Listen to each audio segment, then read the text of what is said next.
Well, and I don't hear that Wendy Williams. Oh, because she was going to work. Man, get out of here with that. I work too. Excuse you. If you were just going to have meetings, that'd be different. We have not come up with a plan. So hey Wendy, we saw you, girl. We know you saw the show. Thank you for watching. Yes, I was super pissed because I know she was like, "Can't you look mad?" Yes, I was super pissed. Not we gonna sleep in separate rooms pissed. I was just kind of like pissed. You know what I mean? Teary-eyed pissed. Yes, I dropped a couple tears. I was boiling hot pissed, but not. Well, I was mad. Okay, let's just say that. I mean, we made up, you know. And I didn't know we broke up. I thought we was still good. I didn't say we broke up. I said we made up, meaning that I'm not holding any grudges. Okay? It's like we just kind of like, oh, okay, well, we moved past it. We didn't really work on a fix. Now, I guess part of it too, let's be honest. What? We have a lot of support at home. Yeah, we do. Right now. Yeah. We have 3 people, right? 2 people that we fired. And But nobody was helping during that week. That first week. Not at night. That was just me and you wasn't around. Well, I'm talking about right now. We got past that. You said we made up. We got past that. Okay, well. So I'm saying right now we have a lot of support. So now we need to figure out the plan. Well, basically, we should talk through it more to try to really figure out, you know, what is it that I guess would make us both feel comfortable in the situation. There's no plan. There's no plan, people. We'll have to figure it out.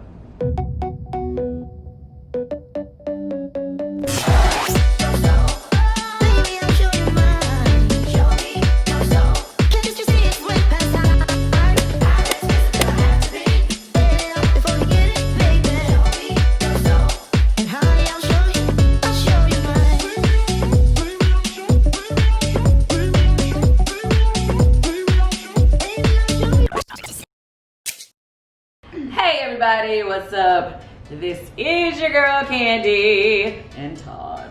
Oh wait, I forgot. This is no longer. Let me start over. You see? Okay. See how she do me? Hey everybody, it's Kandi and Todd.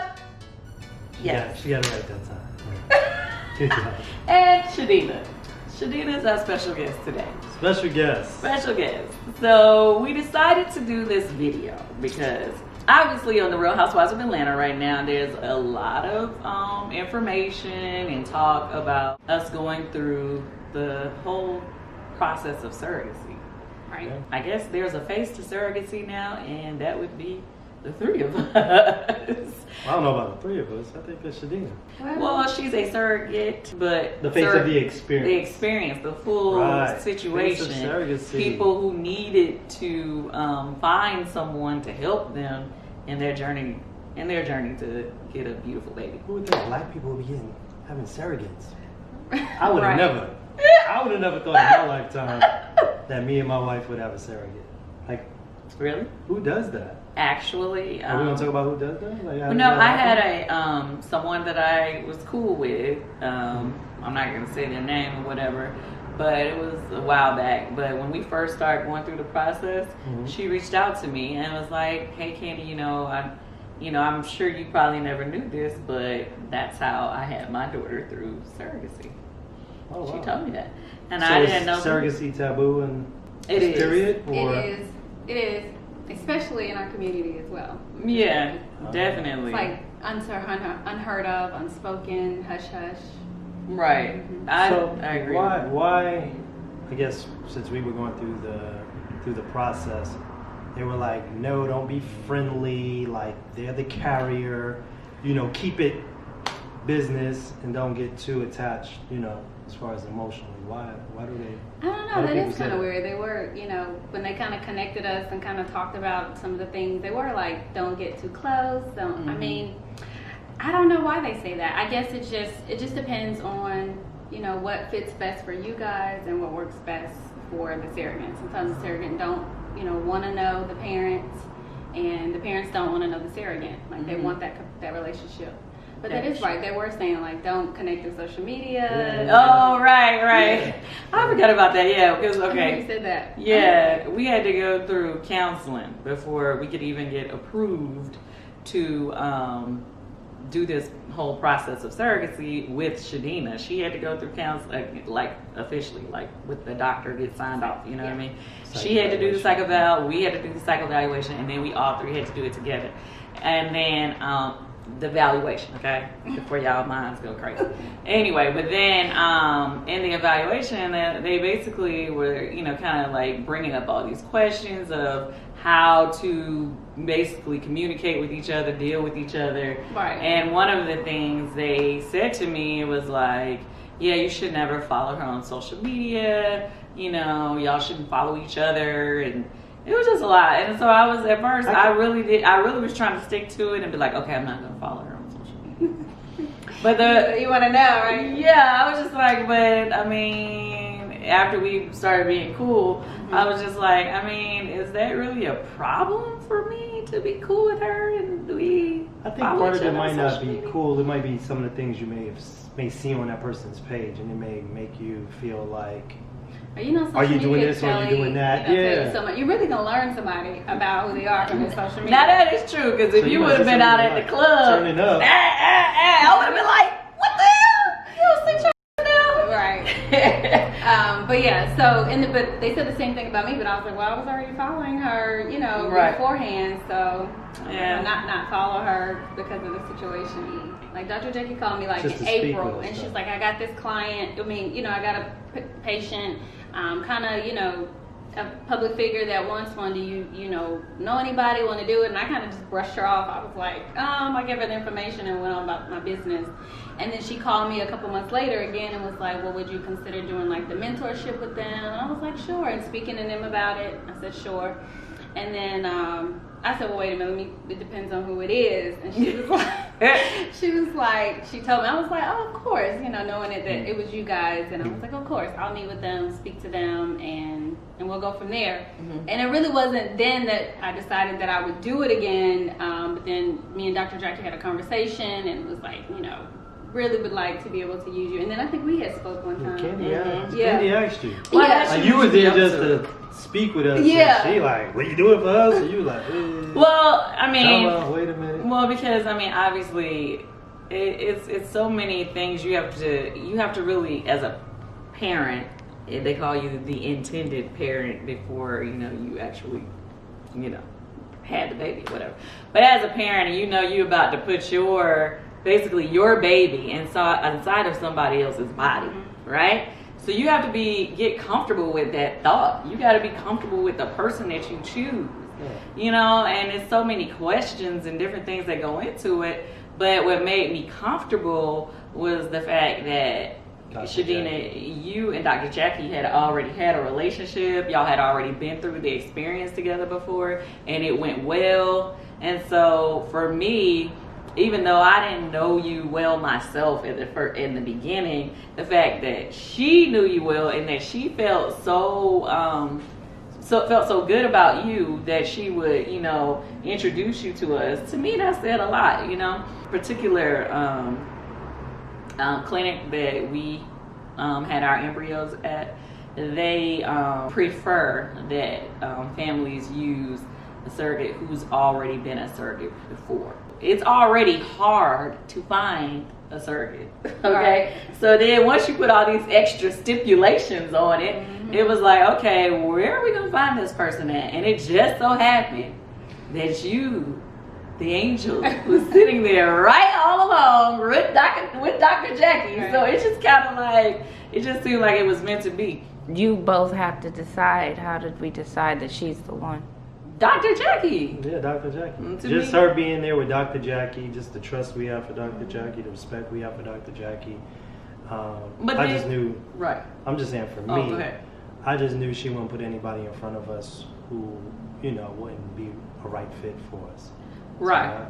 So that was enough for me. And then also when we talked to you, Shadina, just so many different things made us feel comfortable as well. Like, okay, Shadina has a medical background, she had already, she was a nurse, right? prior to, and now I found out you got a master's in what? In healthcare business. Yeah, healthcare business. Like, so she's like very well informed on, you know, how this process is supposed to go, as well as how she's supposed to take care of herself, and just all those things. It's like when you find out somebody just has that much knowledge, on top of the fact of, you know, you have a doctor that has already worked with them, that's already given them the stamp of, yeah, they're perfect. And then, you know, when we talked to her, she just made us feel comfortable. It wasn't like weird. So, because when we met in August, and you were like, well, you know, we wanted to try to do it in November, remember, like last year. And then when I thought about that, when we left from that meeting, I'm like, November, that's just a couple of months. Like, I already needed to go ahead and start taking prenatals, folic acid. I was like, wait a minute, that's just like 3 months. Like, let me go ahead and start preparing my body to be able to carry the baby for them. Right. Well, when you said that just made me be like, oh, she really knows what she knows. Well, I just want to speak to one thing that I noticed is like a trend. You know, the Tucker baby. Like when you have a Tucker baby, you lose weight, right? Right. Like you start off one way, but after the baby, you're like. It had to do with what we were just saying. Because I remember her saying that earlier, and you know, that was just. He wanted to bring that up. So how many pounds did you lose after? Apparently, there's something with Todd's babies. I had lost weight during pregnancy. Well, before I got pregnant, let's just say I was a little chunky. And but during the process of, you know, the pregnancy, it just seemed like I was getting a little bump. I only gained like 11 pounds the entire time. But like my arms were getting smaller. You can see my face, my neck, everything was getting smaller, but nothing, the baby was healthy. Like nothing was the issue. This was, you know, during my pregnancy with Ace. He was like full size. He was 7 pounds, 6 ounces. And I was smaller, like a good 10, 14 pounds smaller than I was when we had first, you know, started taking the medicines to even get pregnant or whatever. And then similar situation happened with you, right? Similar, yes. I only gained 8 pounds total, and I am smaller now than I was before I got pregnant. Right, and to be clear, Blaze was 8 pounds and 1 ounce. So if she only gained 8 pounds, you could imagine that she definitely had to lost weight once the baby came out. Thank you, Blaze. There it is. Weight loss plan. Yeah, I don't know what that's about, but it works. It works for me. Yeah, she was very good to me the entire pregnancy. Very good to me. I never was sick, and she grew, and I got smaller, so I'm very appreciative. What made you want to start doing this? Like, what? Like, was it just, I need a couple of dollars, so you know, I'm gonna have these babies, get this paper, No, or was it? like you said, I've always worked in healthcare, and so I started my career in OBGYN care, and so I worked in the OBGYN office for 10 years, and then I used to see women come in and out on a regular basis that couldn't either get pregnant or couldn't sustain a pregnancy, and it would just be heartbreaking to me, and I was like, if I could ever just help one woman, that would just satisfy me. And I switched jobs and started working like from home essentially, and so I had a lot of free time at the time. And so I said, okay, will be the optimal time to get back into it. Actually, one of my coworkers was doing it at the time, and I was like, oh my goodness, this is exactly what I wanted to do. And so I was connected with the family, and you know, everything went good there, and completed my first surrogacy.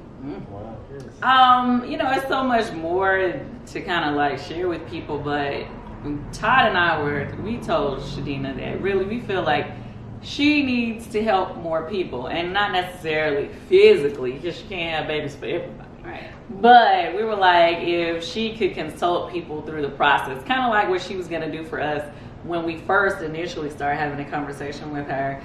Because like there's so many questions. Yes, so many people be having questions. People be calling me like, well, you know, I was thinking maybe I should do this or do that. And, you know, I could give people a few answers, but not really. Like for her to have had 2 successful deliveries as a surrogate, like clearly she's more qualified to, you know, answer those questions for people out there who are curious. Some of you are maybe curious on how to become a surrogate.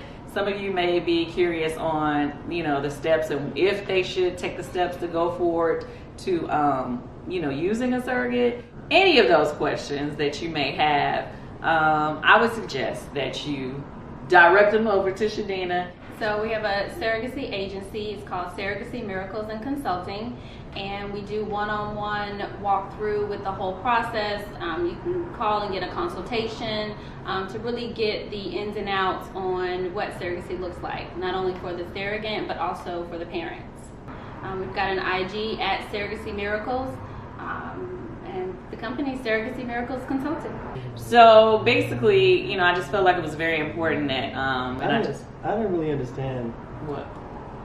just how many women need this service. You know what I'm saying? Because they yeah. can't Yeah. have children, or they can't carry full term, or I didn't really realize it. We have a friend that she's been having trouble, but it's been a big response as far as like, I'm happy you guys have exposed your experience, and I was like, wow, I didn't know it was that big of a But that's why situation. I felt the need for the agency. Just like you said, unfortunately I can't carry everyone's baby. I wish I could, but just the communication, like, okay, we got this person that needs help.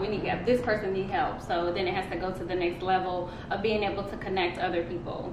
So. Right, but see, the other thing is, it's like a lot of people just want to be able to ask the questions of, well, is this something that I should even consider doing? Right. Some people just want to ask the initial questions. That's what we wanted to do when we first met you. Right. We just had questions that just like none of our friends could answer those questions. It We had were to be trying to some- figure out the DNA. Does the baby take on the carrier's DNA? Yeah, There's just a lot of questions. And Yeah. you're just like, well, if you're mad, is the baby mad? And Right. Just It's stuff certain that things. you're just like, man, it gets to be a little overwhelming. Yes, it does. And there are certain things that you can Google and certain things that you cannot. Right. One thing that I know that you would never be able to Google, which I said I was going to post this soon, so you might see it on my post one day, but then this was not on the show, so this is just something that I'm going to talk to you about right now. How to even discuss with your children the process of what you're doing, Obviously, we have a 3-year-old, which is Ace, and then we have, Riley, 17, Kaela, who's 23, and my mother. We all got together at our house so that they could all, meaning Shadina and her children, Yes. came over to our house, and we sat down together and just had, ate and Just talked, kicked it, had pizza. so that, it's not just about, us and our kids, being able to see, but her kids also need to know, like, okay, well, where does baby go? Right. Right. I think I posted the other day because my son, he's probably the biggest worry because of his age group. You see you pregnant and then you're not pregnant, and then it's like all just fit together. Because when he got back, once Blaze was born, I asked him, I said, "Do you notice anything different about me?" He looked and he was trying to figure out what I was talking about. And he's like, "No, you just look beautiful, mommy." So it's like it just all worked together. He had a good understanding that once Blaze was born, that she would be going home with her family. Right. And that's very important that you have that connection with when there's children involved as well. Right. But I think there's also another point is that if you're a female that's unable to carry, that you shouldn't feel guilty. Because you went through a little spell of feeling guilty because you couldn't carry. Mm-hmm. Remember? I That's think a- your that's aunt a said big- something to you. It was like about to cry. And, Yeah, well, That's it was a important relative. that we'll be able to mentor or even teach surrogates in their process. It's just how to treat the mom. Like even though I'm the surrogate, there's there is still certain boundaries and just certain types of communication, signals you need to wait for from the mom, and things that we do together. Yeah, there was a moment where I definitely felt guilty. I definitely I got a little teary-eyed because it was a family member of mine. They just kind of texted me when they first found out that I was thinking about a surrogate, and they was like, I mean, why you want to have a surrogate? Why don't you want to just carry the baby by yourself? And I, it was on text message, so I replied, I was like, well, I would if I could, but obviously I had, issues with delivering and my last pregnancy or whatever. And so they were like, well, don't you want to be able to bond with your baby? And they said some other stuff like, or why wouldn't you just get one of your family members or somebody to help you. Or it was just a lot, and I was just like, okay, family member. She really hurt my feelings, you know. I don't think she meant to hurt my feelings at the time. You know, I love her to death, so I don't think she purposely was trying to hurt my feelings. But you got to understand that so many people who just have issues with the whole idea of surrogacy, you know, I mean, I think Andy was posting on his page the other day about some state judge who's totally against surrogacy, and you know, he feels IVF. Yeah, and IVF, and you know, you have people like that who automatically have their thoughts on surrogacy, and they look negatively towards it, you know. Well, the fact is, there's just lack of education on what it is, the process, you know, gestational carrier versus the traditional carrier. Just having full knowledge of it, I think, is what they lack. You know, either way, I have no regrets on, you know, the decision that we made. It actually turned out to be a great thing for us. I mean, we got a new friend too. And don't get me wrong, I know some people prefer not to have a relationship with the carrier, and that's fine, you know. And fellas, never rub the belly. It's not a good look. I mean, that's a good point, because a lot of the dads, it kind of Because I asked about it, but it was kind of like, that's a little weird. Just play the sidelines, be supportive, and why you say it's not about you at all? because it's not. It's really about the process. It's about the baby, and it's really you guys bond. We're just not that we're just there, but it's not be supportive. Definitely be supportive. Be there. Let them know that you're there, even though at times you're gonna feel like when I wanted to go out, and I shouldn't have went out, guys. I get it now. I get it. Do you really? But at times you do feel like, well, dude, I'm just sitting here. Even during the process, even after the baby comes in the beginning, you feel like, all right, well, can I go watch the game? Because family and everybody's here doing the baby bonding thing. But, just be supportive. Like Ace would tell me, be patient. Yeah. You'll be all right. So what do you think, Kandi, like even when he was saying like during the process of while she was pregnant, he felt like he was just there? I don't really know why you didn't feel like you were part of the process, because we both were going to all the doctor's appointments. We had a group text and where we basically touched bases with each other. I was there, but I felt like it definitely was a female thing. Like I felt like it was y'all mom. Not in a bad way. Did that seem bad? I didn't try to... Even like people were talking It's almost like you're the guy and I'm the other guy.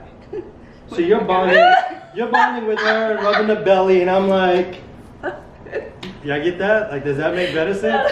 Shut up. I mean, no, I'm not gonna lie to you. So when you had Ace, it was this. Listen. No, I'm gonna shut up. When you had Ace, it was this. And I'm like, so now it's over there, so you're... Well, I wasn't doing all that. Well, no, not that, but still, you're more like, hey, are you eating right? And yeah, I was checking in. And then I'm checking in through you. I'm not like hitting her on, hey, are you eating right? It's like, you see what I'm saying? Right. Like, now, get it. I will agree with him. I have said this, that I did feel like, wow, I finally get to see what it's like to be a guy during a pregnancy. Because, a guy get to just like kind of live and do what he do. And at the end, it's like, voila, you got a gift. Hello, here's my baby. You did all the work, and then he just gets to hold the baby. So it was like, in this situation, I feel like in the beginning of it, I was feeling this whole sadness, because I was feeling like, oh my God, I'm not, the one that's carrying my own child. Once I got through that part of it, and I really just started enjoying the fact that, okay, we got a healthy baby on the way. Yeah. And then I was like still able to live my best life. I was like, oh, your best life. It was all over the place. Everywhere. No, but that is true though, because think about it. When you were having It Ace, wasn't intended that way. That's true, because when you had Ace, you missed some opportunities because you were pregnant. Yeah. And this time it was like you took every opportunity up until the night before. Might not have made her flight, but I just went to the club. Listen, Right you down went the to the block. club after the It baby wasn't got even here, a not club. before. And you exaggerate the club. It was the basketball game and then drinks after. No, sir, you was going to the club after. You went to the after hour spot. You admitted it. Don't one start. day I did go to Wait, the after hours don't spot. try to make it When like. we got past that, I apologize. I understand my faults and I'm learning. Yeah, that's their problem. I did my Now job. she wanna back on out, right? Okay, whatever. But no, but another thing is, that was a part of, again, the surrogate's job is just helping make you feel comfortable. So like, when I told you can call anytime, I wanted you to feel very comfortable about calling anytime, to have a conversation, to check on the baby, Yeah. And you were very like informative and keeping us to our doctor's appointments. Like, is it a doctor's appointment? Yeah. Oh, Shadina said it is. Okay, cool. Yeah, like she kept us she organized. was like our planner, along as well Made as sure the we were on carrier. point. Yeah, we Said, got okay, doctor's guys, we have an appointment at da-da-da. Because there's like 2 different offices. We would go to the wrong office. I mean, now I guess we still are bonding. I mean, I guess typically most people, they have the baby and then they go on their separate ways, I guess. I don't know. Yeah, it depends again on the relationship. My first surrogacy family, we're still very close and we communicate, and we've still been communicating a lot. And I call to check on you, make sure you're getting some sleep and rest as a new mom, just in general. Yeah, I mean, I guess in this It situation. just depends on your experience. So I don't want anybody to feel weird if this is not their experience, because this Right. is just ours. So it's nothing against how you handle yours, but Yeah. this could be your experience as well. Yeah, some people don't even want to know each other. Right. Like, they just, strictly keep the relationship through the agency or whoever they went through. Yeah, so it's so many questions and so many different ways to go about handling the situation. But once again, I would say if you have any questions or you are curious about the process or going into the process, I would definitely say Go reach to the out. website, the one right here. Can we put that in there, Greg? Go to the website. Bam, right there. Hit her up. Yeah, find out, get some information, get it firsthand. It's kind of Mhm. cool. We never know. We might answer a couple of questions for you too, but definitely hit her up. You can talk to the dad's side. Yeah, I definitely would. You know what I mean? I think it's important. Dads, we at times do feel a little left out, a little neglected, but I don't think it's meant, but in the moment, you might feel a little something, but it's all right. Because at the end, when you get that little baby, it's all worth it. The cool thing was we were all in the room. So Riley, Ace, Todd, me, we were all in the room. And before y'all be like, well, it's Kaela. Kaela had not come from New York yet. She came a couple days later. She was fine. Don't be hitting my DMs and chat box with that. That was her choice. Yeah, She she decided decided to she come wanted after. she wanted to come closer to Thanksgiving. So Right. And it was a completely professional and set up, and at the hospital was really Yeah, great it was about nice. having it set up for us. Where We had, Oh, we had like right. rooms across from Everybody each other. We was able to comfortable. get right over to her. Mhm. I was positioned up towards her head, not The baby. down below. yeah, So was Ace was and too, Riley. and Riley. Of course, Kandi was in the mix. Push, go ahead, girl, it's coming. I think I see it. She was the daddy. Shut up. I can tell when I think her head was getting ready to come out. Yeah, yeah. She's right there. Yeah. See all that hair. And I've never seen a vaginal birth. Well, I did the little high school thing, the video, but she was pushing at one point. I was like, this is crazy. I don't know what's going on, but yeah, it was cool though. It was Once dope. Ace came in the room, I was like, okay, you got to bring it in a little bit, because I didn't want to. When he came in, that was just on my mind. It's like, I don't want to scare him to death for the rest of his life. Yeah. No, But no. no, he helped me. He actually Ace helped was really kind of good. keep me calm. Oh, And, okay. staying in a good comfort zone. Okay. Yeah, he actually helped. It was good that he was. Okay, I didn't want you to feel uncomfortable. No. He actually helped, because you're in that pain, but when you have something to focus on to kind of contain it, it was very helpful. And Very something helpful. that's a part of the process, but it may seem weird. As soon as the baby came out, they cleaned her off and then they brought her right over to our room. So it's like, as soon as it's over, the baby's gone. Yeah. But that's the process. That's how it goes. That is the And process. she had no problem with it. It was just how it goes. And we had our baby and it was bonding time. And yeah, but it was a dope experience. Very dope. That was nice. Well, I hope that, gave you a lot of insight on the whole surrogacy experience. And once again, reach out to Shadina. Fellas, keep your heads up. Until next time. But you'll see more of the process of, just our story on The Real Housewives. Anyway, thank you for watching. Please like, subscribe, share. Okay? Do that little Kandi and Todd. And thank you for watching Kandi and Todd. All right, we out.